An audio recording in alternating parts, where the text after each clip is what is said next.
सरगम के सितारे।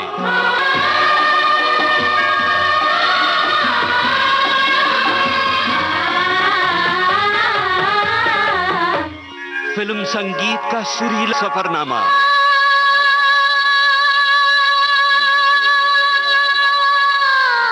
सरगम के सितारे।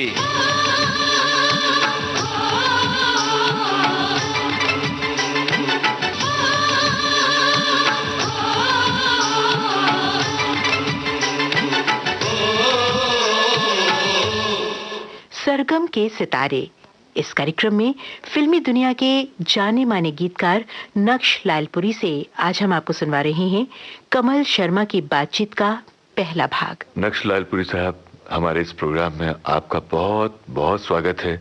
मैं अपनी ओर से, सुनने वालों की ओर से, विविध भारती की ओर से इस कार्यक्रम में आपका स्वागत करता हूँ। नमस्कार। बहुत बहुत शुक्रिया। नक्श जी, आपके गीत, आपके शब्द, वो आपकी पहचान है। तो इस बातचीत को शुरू करने से पहले हम चाहेंगे कि आपका एक खूबसूरत गीत अपने श्रोताओं को सुनवा दें। तुम्हें देखती हूँ तो लगता है ऐसे। एक तो गाना बड़ा खूबसूरत आपने लिखा, फिर जयदेव जी की बहुत ही प्यारी, बहुत ही दिल को छू लेने वाली धुन और लता जी की आवाज। लेकिन ऐसा लगता है नक्श जी इस गाने को सुनते हुए कि जैसे सरगम कह रही हो गीतकार से कि तुम्हें देखती हूँ तो लगता है ऐसे कि जैसे युगों से तुम्हें पहचानती हूँ।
बरसों से आपके गाने सुनते आ रहे हैं, बहुत ही खूबसूरत गाने लिखे हैं आपने।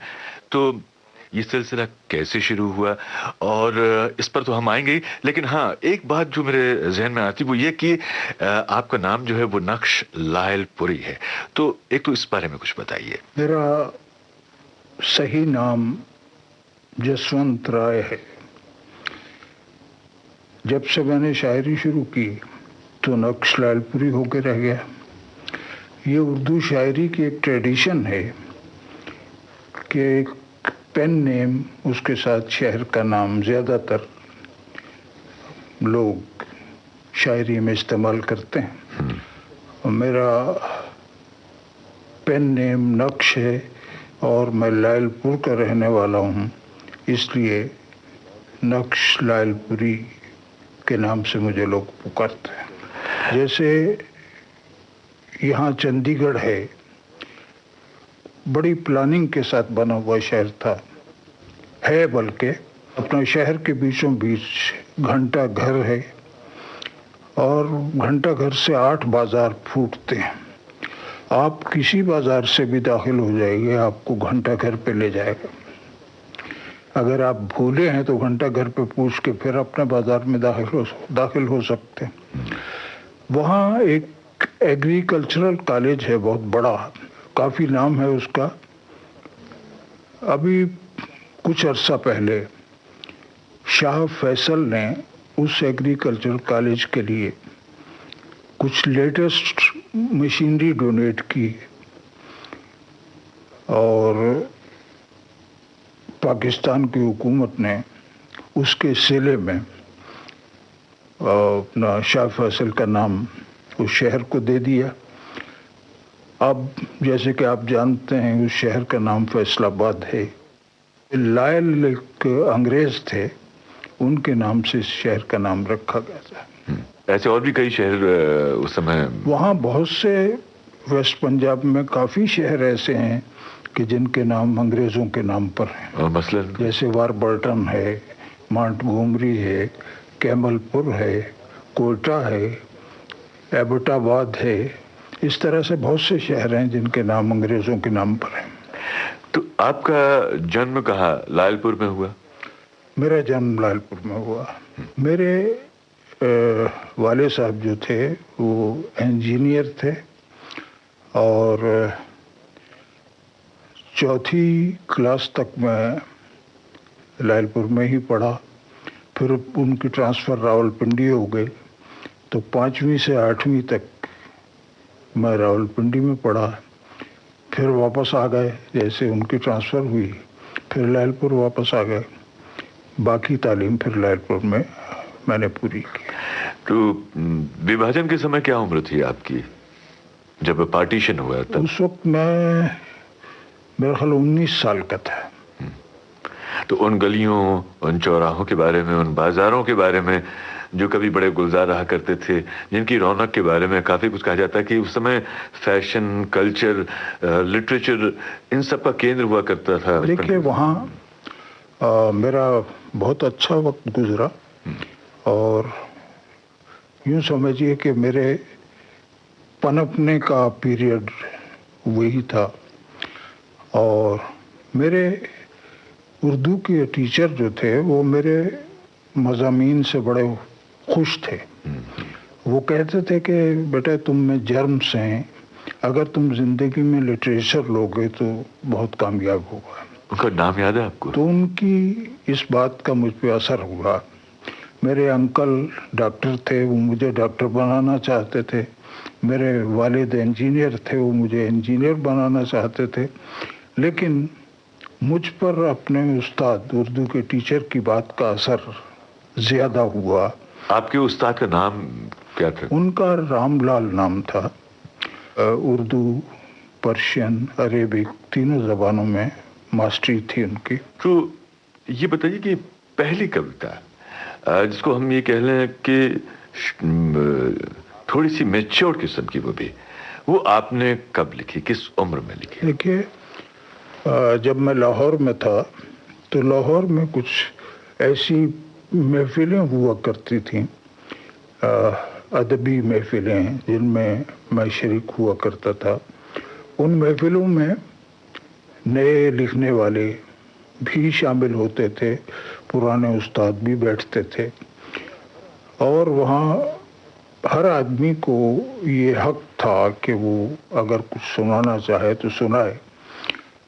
और अफसाने, गज़लें, नज़में सब पढ़ी जाती थी उसमें, और उन पे भरपूर तनकीद होती थी। उस्ताद जो बैठते थे वो तनकीद करते थे। उससे खामियां जो हैं धीरे धीरे लोगों की दूर होती थी। पता चलता था कि इसमें अच्छाई क्या है, इसमें बुरा पहलू क्या है, समझे। इसमें मीटर की गलती है, इसमें थाट कमज़ोर पड़ता है।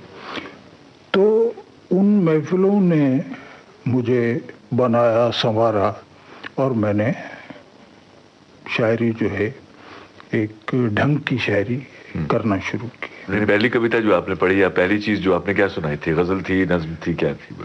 इस वक्त मेरे जहन में नहीं है, क्योंकि ये बात है सन 45 की, तो इसलिए मुझे कुछ याद नहीं आ रहा। नहीं, कोई बात नहीं, 61 साल पुरानी बात को याद रख पाना भी मुश्किल है, पर कुछ याद है कि दाद मिली थी या उस पे उन्होंने कहा था कि नहीं साहब इसमें कुछ कमी है? नहीं, मतलब तनकीद हुई थी, उसमें मुझे इतना याद आता है कि दो एक बातें मुझे समझाई गई थी कि इनको अगर ऐसा करें तो ज्यादा अच्छा हो सकता। नक्श जी, हमारे जो सुनने वाले हैं वो आपकी बातचीत सुन रहे हैं, आपकी जिंदगी से जुड़े कुछ अनछुए पहलू जो हैं वो उन तक पहुंचे, लेकिन उन्हें आपके गानों का भी इंतजार है। तो यहाँ एक छोटा सा विराम लेते हैं बातचीत के लिए और अपने जो सुनने वाले हैं उन तक पहुंचाते हैं आपकी ये खूबसूरत रचना।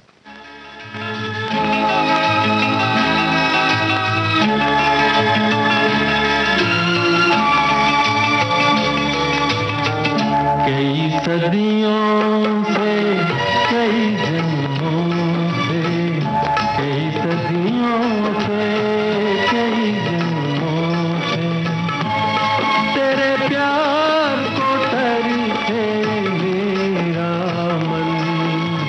आजा, आजा के अधूरा है अपना ही मन।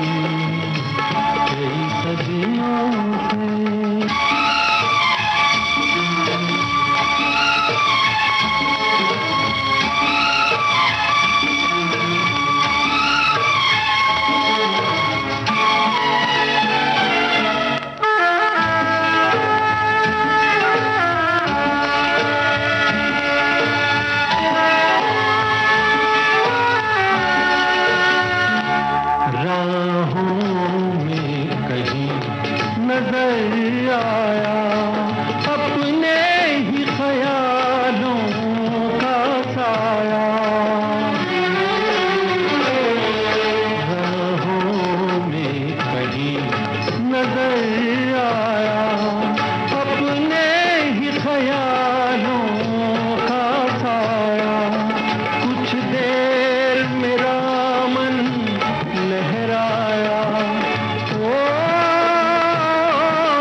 नक्श जी, आपने ये निर्णय कब लिया कि मैं फिल्म इंडस्ट्री में जाऊंगा और एक राइटर बनूंगा?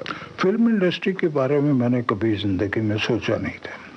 मैं मुंबई आया था कि मुंबई बहुत बड़ा तिजारती शहर है, यहाँ कहीं ना कहीं मैं खप जाऊंगा, मुझे कोई ना कोई ऐसा काम जरूर मिल जाएगा जिससे मैं बाइज्जत जी सकूंगा।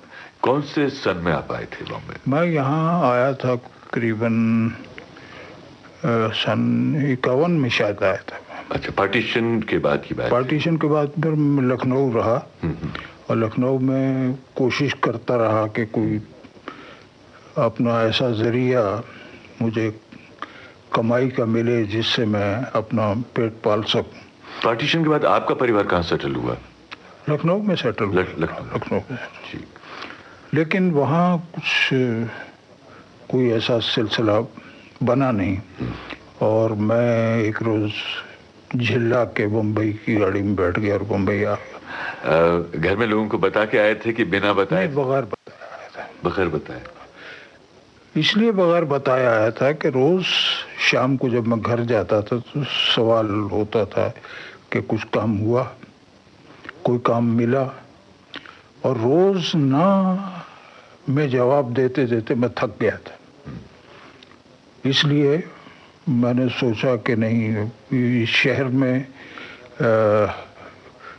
गुजारा मुश्किल है, अब कहीं और किस्मत आजमाना चाहिए। तो मुंबई क्यों? और भी तो बहुत सारे शहर थे, दिल्ली भी तो जा सकते थे आप, हिंदुस्तान के और भी बहुत सारे शहर थे, और भी कहीं जा सकते थे। नहीं, मतलब ये कि मुंबई इसलिए आया था कि यहाँ एक मेरे कलमी दोस्त थे और जिनकी मतलब ये कि हम दोनों में खतो किताबत होती थी, एक दूसरे को हम लोगों ने देखा नहीं था। क्या नाम था उनका? प्रदीप नैयर थे, वो फिल्म से कंसर्न थे, उस वक्त असिस्टेंट डायरेक्टर थे। और मैं जब आया मुंबई आया तो मेरे पास पैसे भी नहीं थे, एक ही जोड़ा कपड़ों का मेरे बदन पे जो था वही था। और कल्याण स्टेशन पे जब गाड़ी पहुंची तो उस वक्त एक आखिरी चवन्नी मेरी जेब में थे। दोपहर का वक्त था, करीबन 1 बजा होगा। भूख बड़े जोर की लग रही थी और कोयलों वाले इंजन उस जमाने में गाड़ियों के साथ लगते थे, उसकी वजह से मुंह सर पूरा काला, कपड़े काले हो चुके थे। मैं जैसे ही प्लेटफॉर्म पे उतरा, कल्याण में प्यास लग रही थी, मैं पानी पीते हैं, तो एक वहम ने जन्म लिया मेरे दिमाग में कि किसी अजनबी शहर में भूखों दाखिल नहीं होना चाहिए, ऐसा ना हो कि बहुत फाके करना पड़े। उस वहम के तहत मैंने पूरियां खरीदी, 6 पूरियां साग के साथ। और उस जमाने में कल्याण स्टेशन के प्लेटफॉर्म पे छत नहीं थी, तो पहला निवाला तोड़ के जब मैं मुंह की तरफ ले जा रहा था तो वो दोना जो था वो चील झपट के ले गए। वो निवाला भी मैंने वहाँ रख दिया और पानी पानी पिया, मुंह धोया, इतने में गाड़ी की विसल हुई, फिर आके गाड़ी में बैठ गया। चवन्नी उसी में खत्म हो गई आपकी? कितने पैसे लेकर के आए थे घर से? 2 रुपए थे मेरी जेब में बस। और जब वो चवन्नी खत्म हो गई, आप अपने दोस्त के घर कैसे पहुंचे? वो दादर पे रहते थे। दादर में जैसे उनके ढूंढते ढूंढते उनके मकान तक पहुंचा तो उनके मकान पे इतना एक बहुत बड़ा ताला लटक रहा था। पड़ोसियों से पूछने पे पता चला कि वो कल शाम पूना गए हैं, 15 रोज के बाद वापस आएंगे। और वहाँ से मेरा मुंबई में मेरी जिंदगी शुरू हुई और इम्तिहान शुरू हुआ, ये कह रहे हैं। तो ये जो 15 दिन का वक्त था, जहाँ पर एक ऐसा शहर जहाँ पर आपका एक ही दोस्त था जिसको आप पहचानते थे, वो 15 दिन के लिए पूना चले गए, आपको भूख लगी हुई है, आप गाड़ी से उतरे हैं, घर आते हैं और इतने ताला लगा हुआ है, उसके बाद आपने क्या किया? मैं नीचे उतरा और बड़ा यानी एक मन के मेरे पाँव हो गए और फुटपाथ पे चला जा रहा था कि सामने से मुझे एक सरदार जी एक दिखाई दिए जो काफ़ी बुजुर्ग थे सफ़ेद दाढ़ी उनकी थी, कपड़े साफ सुथरे थे, लगता था किसी अच्छे घर से उनका ताल्लुक। तो उनसे मैंने पूछा, मैंने कहा यहाँ कोई सराय वगैरह है जहाँ पे ठहरा जा सके? तो मेरी हालत का उन्होंने जायज़ा लिया। जायज़ा लेने के बाद कहने लगे, बेटे एक काम करो, वो एक पता मैं तुम्हें लिख के देता हूँ। वो माटुंगा BBCI में एक गुरुद्वारा था, कहले वहाँ चले जाओ। मुझे वहाँ का पता दिया। वहाँ 8 दिन तक तुम रह सकोगे, दोनों वक्त खाना भी वहाँ लंगर सर्व होता है। इस तरह से अपना दोपहर के खाने का वक्त तो ख़त्म हो चुका था। मैं जाके वहाँ फर्श पे लेट गया और देखा साथ वाले मेरे साथ उसी फर्श पे करीब एक और नौजवान सरदार लेटा हुआ था। तो एक पाकिस्तान से उर्दू का मैगज़ीन निकलता था, नुकूश उसका नाम था, नुकूश उसके पास था। तो मैंने उससे मांगा, मैंने कहा भाई ज़रा देख सकता हूँ? उन्होंने मुझे दे दिया।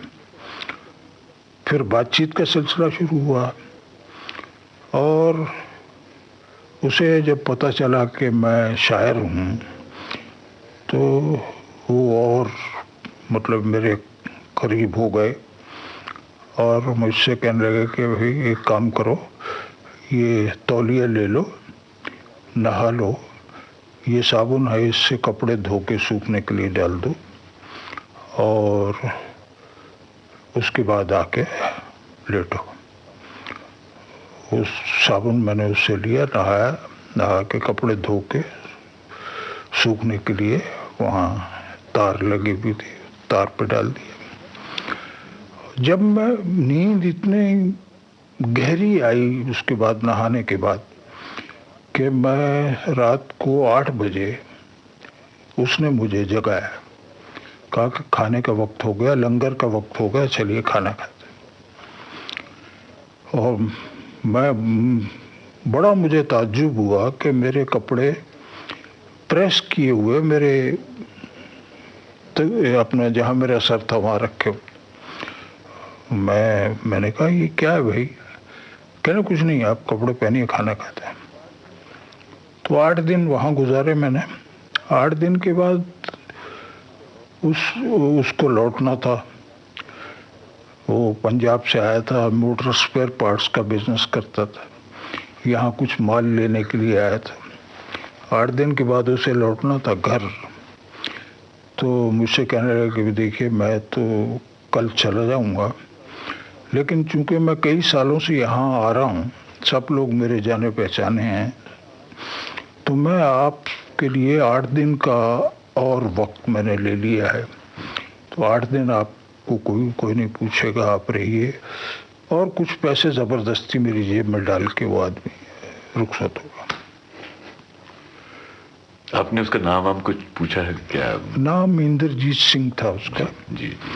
और अपना लुधियाना से आया था वो। उस दौर के लिए तो वो आपके लिए फरिश्ता ही साबित हुआ। उसके बाद ये हुआ कि 9वें दिन मैं बाहर पान खाने के लिए, सिटी लाइट सिनेमा के पास पान की दुकान थी, सिटी लाइट सिनेमा के पीछे ही गुरुद्वारा था, और पान खाने के लिए मैं पान खा रहा था। तो इतने में एक दोस्त गाड़ी आके रुकी, गाड़ी में से उतरे।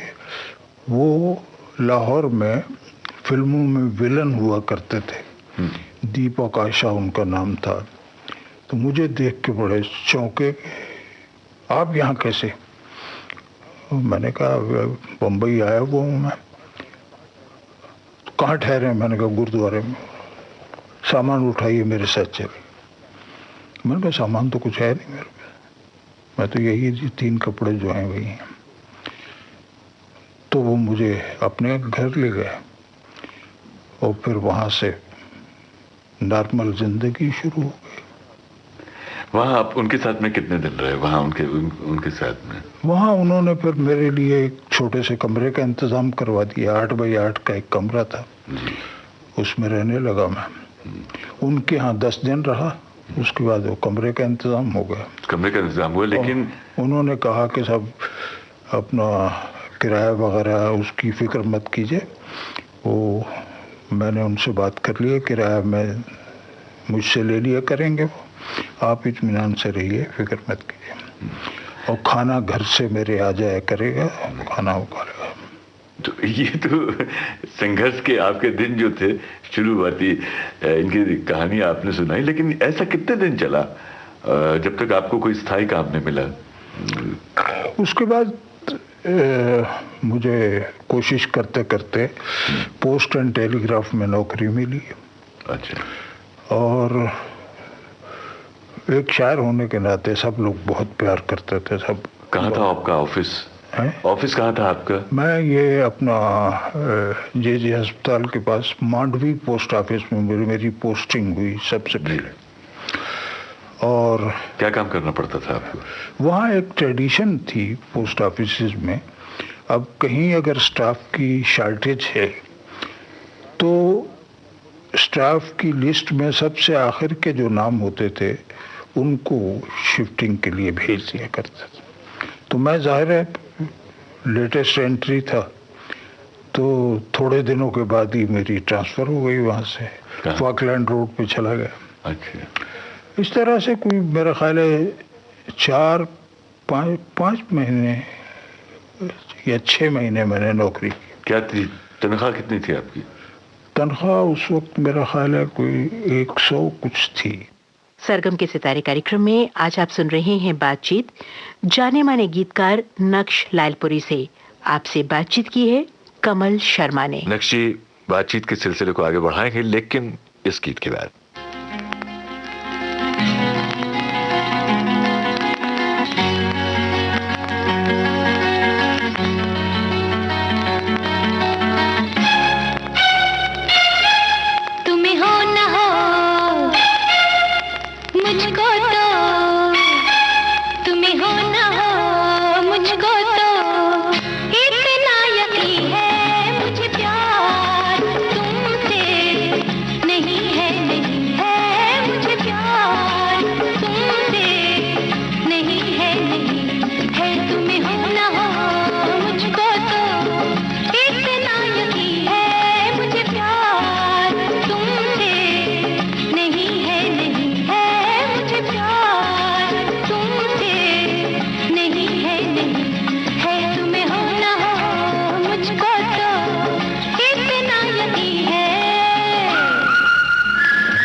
मुझे प्यार तुमसे नहीं है, नहीं है, मगर मैंने ये राज अब तक न जाना।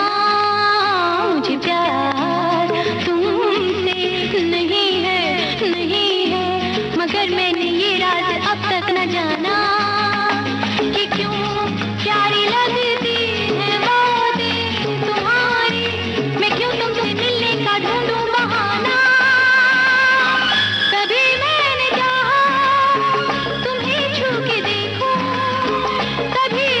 चाहा तुम्हें पास लाना।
नक्श जी, तो फिर फिल्मों में कैसे एंट्री हुई गीतकार? फिल्मों में वहाँ कुछ नौजवान मेरे पास, उस जो रूम था वहाँ, वो बेकारी का जो पीरियड दोबारा शुरू हुआ, तो कुछ लड़कों ने आना शुरू किया, अमीरजादे, जिनके घर से बड़े आसूदा थे, आके मेरे पास बैठते थे।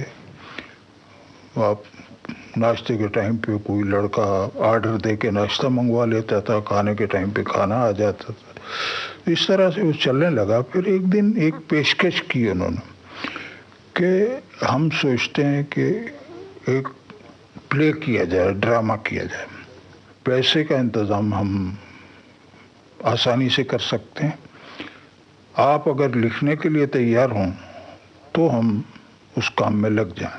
कहा ठीक है। मैंने एक प्ले लिखा और उसमें 5 गानों की गुंजाइश भी निकाली, गाने भी लिखे, म्यूजिक डायरेक्टर आ गए, गाने बन गए। क्या नाम था नाटक? टाइटल उसका था तड़प।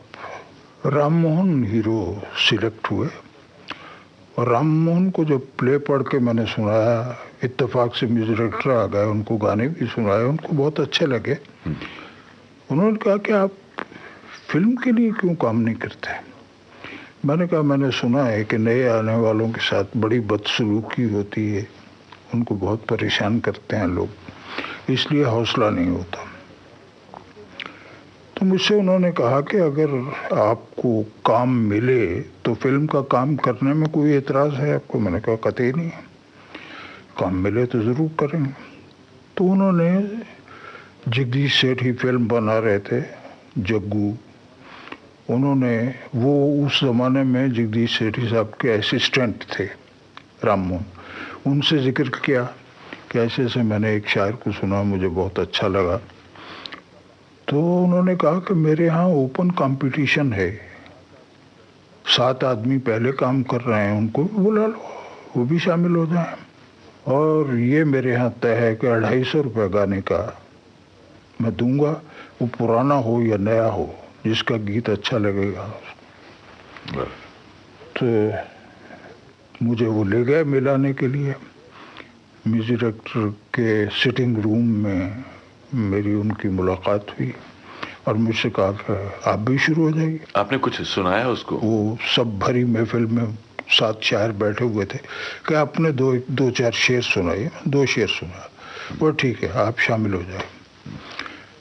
और वो मेरा गीत पसंद आया और आखिर में हम 2 आदमी थे, मुजफ्फर शाहजहानपुरी का गीत, एक मेरा गीत, फाइनल में ये 2 आए। फिर वोटिंग हुई तो मैं 2 वोट से जीता और वहाँ से फिल्म का करियर शुरू हुआ। उस गाने के बोल कुछ याद हैं आपको? गाने के बोल जी। तो ये मतलब आपके करियर की पहली फिल्म हम माने पहली। और लेकिन सही मायने में हम जिसको कामयाबी कहते हैं, जिससे हमारे करियर में चढ़ाव आता है, हम प्रसिद्धि हमको मिलती है, सही मायने में जहाँ से हमको लगता कि पैसा भी आ रहा है और हमारा नाम भी हो रहा है, ऐसी कौन सी फिल्म थी जिसने सही मायने में आपको शोहरत दी? देखिए, उसके बाद फिल्में काफ़ी स्ट्रगल भी करना पड़ी, फिल्में मिली भी। और इसके बाद कितने दिन तक काम नहीं मिला आपको, या काम मिलता गया आपको, लगातार काम मिला? नहीं, बहुत दिनों तक काम नहीं मिला, क्योंकि उसमें एक मेरी समझ लीजिए कि कमज़ोरी जो थी वो मेरे अड़े आई। और मेरा ये ख्याल था कि जैसे हाथों हाथ लोग मुझे उठा के ले गए, काम दे दिया, इसी तरह शोहरत भी मिल जाएगी। लेकिन ऐसा हुआ नहीं। लोग चूंकि मुझे जानते नहीं थे, मैंने बिल्कुल नया था, बग़ैर मिले बग़ैर गए किसी के पास काम आना मुश्किल था। काफ़ी अरसे तक काम नहीं मिला, उसके बाद छोटे मोटे काम मिलना शुरू हुए। फिर एक और अड़चन मेरे रास्ते में, एक दीवार और आई कि कुछ स्टंट फिल्मों की मुझे ऑफ़र हुई जो मैं नहीं करना चाहता था। मैं चाहता था कि सोशल फिल्म मिले तो उसका काम करूं। तो सोशल फिल्म मिल नहीं रही थी, स्टंट मैं कर नहीं रहा था, इसलिए भी परेशानी शुरू हो गई। और फिर एक ऐसा वक्त आया कि मुझे वो स्टंट फिल्में लेना पड़ी, करना पड़ी, और वो भी एक मजबूरी के तहत। मैंने काम शुरू किया। फिर धीरे धीरे अपना सोशल फिल्में भी एक एक करके आना शुरू हुई, और सही मायनों में कैरियर में जो एक तब्दीली आई वो चेतना फिल्म से। इससे पहले भी ब्लैक एंड वाइट कुछ फिल्में थी, जैसे तेरी तलाश में, बहुत सी फिल्में थी जिनमें काम मेरा बहुत अच्छा था। लेकिन नक्शी बातचीत के सिलसिले को आगे बढ़ाएंगे, लेकिन इस गीत के बाद।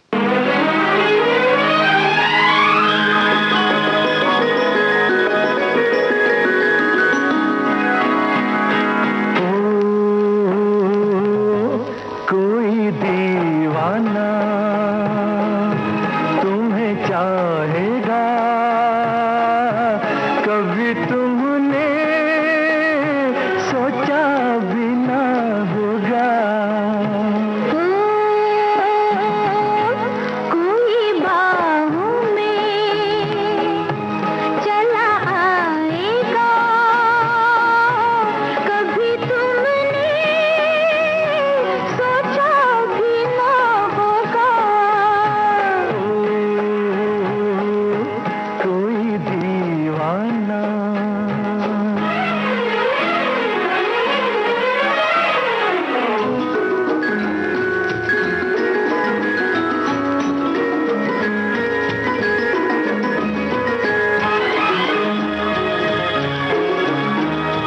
ये आंखें झीलों की गहराई, ये जुल्फें सावन की अंगड़ाई, दिल क्यों ना हो सौदाई।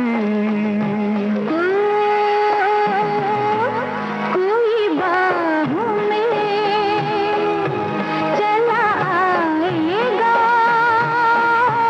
कभी तुमने सोचा भी ना होगा। कोई दीवाना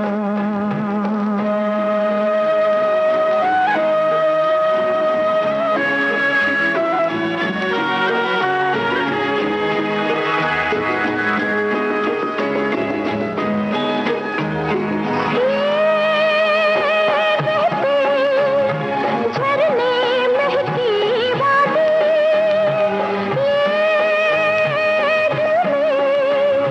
हलचल ये बेताबी, प्यार भी और नशा भी। कोई दीवाना तुम्हें चाहेगा, कभी तुमने सोचा भी ना होगा।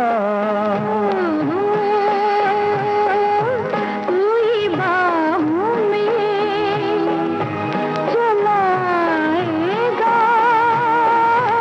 कभी तुमने सोचा भी ना होगा। कोई दीवाना, कोई दीवाना, कोई दीवाना। चेतना से हर एतबार से मेरा नाम जो है वो उसमें एक मशहूर गाना है मुकेश जी की आवाज में, मैं तो हर मोड़ पर तुझको दूंगा सदा। जी चेतना का ये। हाँ, इससे इस पहले गाने के बारे में कुछ बताइए।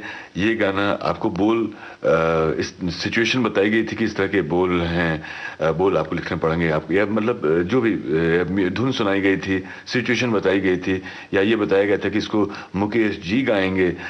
कुछ बताइए इस गाने के बारे में। चेतना के गाने का इस तरह बी आर इशारा साहब की फिल्म है। बी आर इशारा साहब पूना में शूटिंग के लिए चले गए, और ये दो गाने मुझे लिखने के लिए कह गए कि आप ये दो गाने कंप्लीट कर दे। 2 गाने आपको लिखने हैं, सिचुएशन बताइए आप। हाँ, सिचुएशन दे गए और खुद शूटिंग के लिए चले गए, और धुनें पसंद कर गए थे। उन धुनों पे मैंने दोनों गीत लिखे। तो अच्छा, आपके समय में भी धुन पर लिखने का दौर आ चुका था वो? धुन पे लिखने का तो काफ़ी दिनों से सिलसिला शुरू हो चुका था। यानी मैं एक बात कहना चाहूँगा कि सपन जगमोहन के यहाँ पूरे कैरियर में मैंने एक गीत इंडिपेंडेंट लिखा, बाकी सब धुनों पे काम किया। तो उस पे आएंगे। अभी आप मुझे ये बाबूराम इशारा साहब की जो फिल्म है चेतना के बारे में। हाँ, तो वो गीत जैसे ही कंप्लीट हुए मैंने प्रोड्यूसर से कहा, मैंने कहा भाई मैं इशारा साहब को ये गीत सुनाना है, उसका इंतज़ाम कीजिए। कहने लगे ठीक है, मैं आप पूना भेज देता हूँ आपको, चले जाइए। तो मैं वहाँ पहुँचा, तो पूना में पहुँचा करीबन सुबह 4 बजे। ढूंढते ढूंढते उस जगह जिस बंगले में ये शूटिंग कर रहे थे वहाँ तक पहुँचा, और चौकीदार से मैं पूछ रहा था कि अंदर यहाँ शूटिंग वगैरह इस बंगले में हो रही है? तो उसने कहा हाँ साहब हो रही है। तो 2 बजे रात को पैकअप करके इशारा साहब अपने यूनिट के साथ सोए थे। 4 बजे में मेरी आवाज़ उनके कान तक पहुंची और उठ के बैठ गए। उन्होंने कहा आ जाइए, अंदर आ जाइए। तो अंदर मैं गया, मिले, बैठे, और कोई करीबन आधा घंटा हम लोगों ने बातचीत की होगी। तो उन्होंने कहा कि भाई चाय इमीडिएट 2 आ गई, वो हम लोगों ने पी। आधे घंटे के बाद उन्होंने कहा कि सबके लिए चाय बना के सबको जगा दो। 6 बजे से फिर उन्होंने काम शुरू कर दिया। तो लंच तक तो मैं बैठा रहा। फिर मैंने इशारा साहब को अलग बुला के कहा कि वो गीत ये 2 मुकम्मल हो गए, वो सुनाने के लिए आया। तो उन्होंने कहा कि गीत सुनाने के लिए आए हैं तो चले जाइए वापस, घूमने फिरने के लिए आए हैं, शूटिंग का जायज़ा लेने के लिए आए हैं तो सारा आंखों पे। मैंने कहा यार ऐसी क्या बात कर, कहने लगा मैं आपसे ज़्यादा जानता हूँ शायरी के बारे में। मैंने कहा वो मतलब नहीं, सिचुएशन के एतबार से तो देखना, कोई बात ऐसी ही जो सिचुएशन से बाहर जा रही हो, वो नहीं, मुझे नहीं सुनना है। अब उन्होंने सुनने से इनकार कर दिया। ठीक है, वो आप रिकॉर्ड करवा के गीत मुझे भेज दीजिए। वो हीरो अनिल धवन थे, वो मुझे अलग ले गए, मेरा गाना क्या है मुझे सुनाइए। खैर वहाँ उसके बाद गाने रिकॉर्ड हुए, और ये गाना जब रिकॉर्ड हुआ, मैं तो हर मोड़ पर तुझको दूंगा सदा, मुकेश साहब गा के बॉम्बे लैब से नीचे उतर गए, और प्रोड्यूसर मुकेश जी को ढूंढ रहा है। किसी ने कह दिया कि वो तो नीचे चले गए। वो भागता हुआ नीचे गया, कार स्टार्ट कर चुके थे कि बोलो पेमेंट लिए बगैर आप कैसे चले गए? वो गाना अच्छा हो गया, पैसे नहीं चाहिए, चले गए। एक ये अनुभव और एक आपका पूना का अनुभव, दोनों अलग अलग तरह के अनुभव। मतलब मुकेश जी को इतना पसंद आया, तो आपसे कभी किसी व्यक्तिगत मुलाकात के दौरान जब उनसे पर्सनल जब आपकी बातचीत हुई होगी, रूबरू कभी आप उनसे हुए होंगे, उन्होंने इस गाने का जिक्र किया होगा आपसे कि साहब क्या? नहीं, एक वाकया मुझे और याद आ रहा है कि मैं उस जमाने में मुलुंड में रहा करता था। तो मुलुंड में एक प्रोग्राम ऑर्गेनाइज किया किसी ने, मुकेश जी का। तो मुकेश जी आए, आके उन्होंने देखा कि सब अजनबी चेहरे चारों तरफ। उनको याद आ गया कि मैं मुलुंड में रहता हूँ। तो उन्होंने ऑर्गेनाइज़र को बुला के कहा कि भाई आपकी बस्ती में हमारे एक शायर रहते हैं, ये नाम है उनका, आप जानते हैं उनको? बोला साहब जानते हैं। उनको इनवाइट किया हुआ है अपने प्रोग्राम के लिए? बोला साहब इनवाइट तो नहीं किया हमने। इनवाइट कर सकते हैं? बोलो हम अभी चले जाते हैं उनके। वह उनको अगर ला सकें तो बहुत अच्छा हो। तो 8 लड़के, मैं बॉम्बे से अपना काम निपटा के खाना खा रहा था, तो बेल हुई।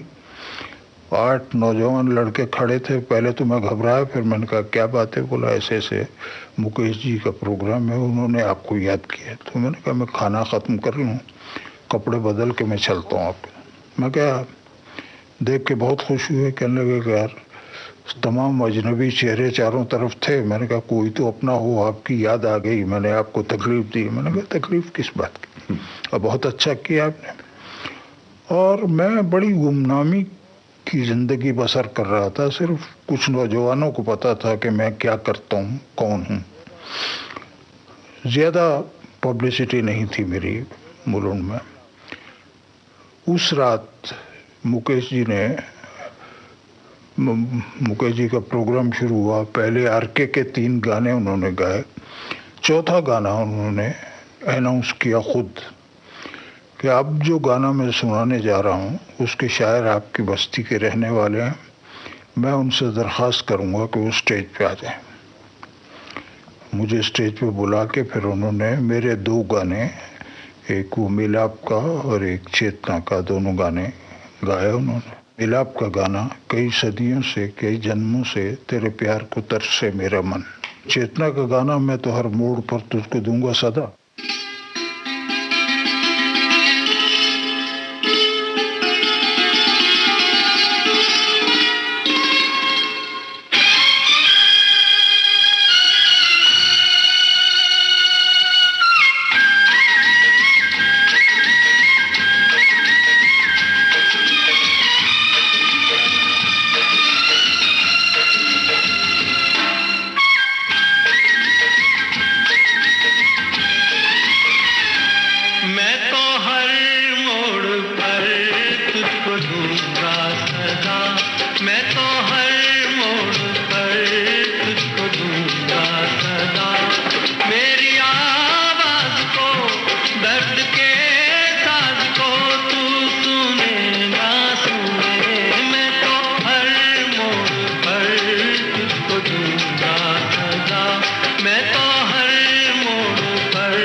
और एक मिलाप का गाना, कई सदियों से कई जन्मों से तेरे प्यार को तरसे मेरा मन।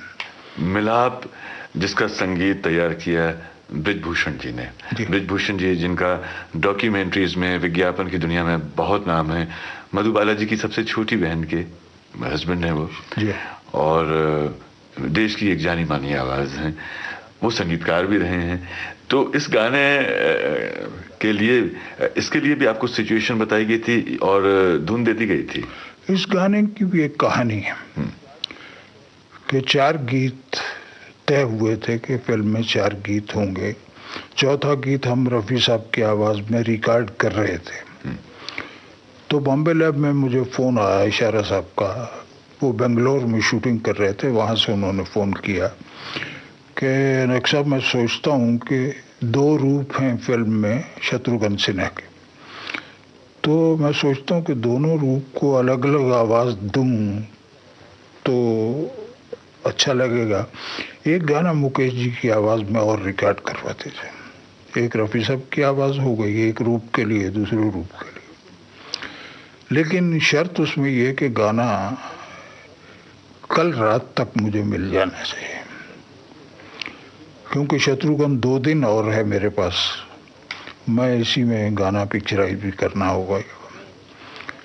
तो वो गाना रिकॉर्ड हो रहा था, मैंने लैब पहले बॉम्बे लैब पूछा कि कल की क्या पोजीशन, उन्होंने कहा कल शाम खाली है, तो मैंने कहा ये किसी को दीजिए मत।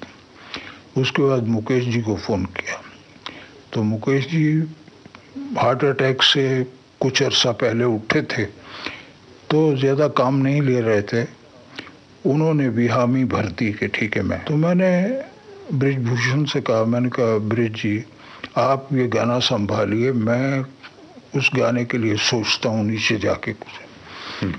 तो मुझसे एक बहुत अच्छी बात उन्होंने कही कि देखिए मुकेश जी चूँकि हार्ट अटैक से उठे हैं, इस वक्त सीने में इतना दम नहीं होगा जितना सेहतमंद आदमी के सीने में होता है, तो आप मुखड़ा जो भी लिखें वो टुकड़ों में मुझे दीजिए ताकि मैं उनको सांस लेने के लिए जगह प्रोवाइड कर सकूं। तो ये बात मुझे बहुत पसंद आई, और फिर मैंने उसी अंदाज से मुखड़ा, ये जैसे रिकॉर्डिंग ख़त्म करके आए मैंने मुखड़ा इनके हाथ में दे दिया। सिचुएशन के हिसाब से सिचुएशन कहलवा लेती है। सबकॉन्शियस में एक दफ़ा आपने आप सोचा कि मुझे कुछ कहना है, तो सबकॉन्शियस में तो चलता रहता है जी। वो रूप कब लेगा पता नहीं। आप सुन रहे थे फिल्मी दुनिया के मशहूर गीतकार नक्श लालपुरी से कमल शर्मा की बातचीत का पहला भाग। कार्यक्रम का संयोजन चित्रलेखा जैन ने किया, प्रस्तुति सहयोग दिया वीणा राय सिंघानी ने, और विविध भारती के लिए इसे प्रस्तुत किया कांचन प्रकाश संगीत ने। इसी बातचीत का दूसरा और अंतिम भाग सुनिएगा अगले हफ्ते इसी समय। सरगम के सितारे।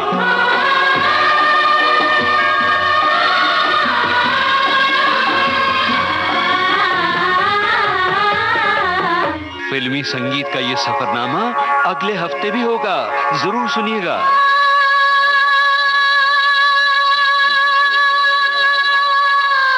सरगम के सितारे।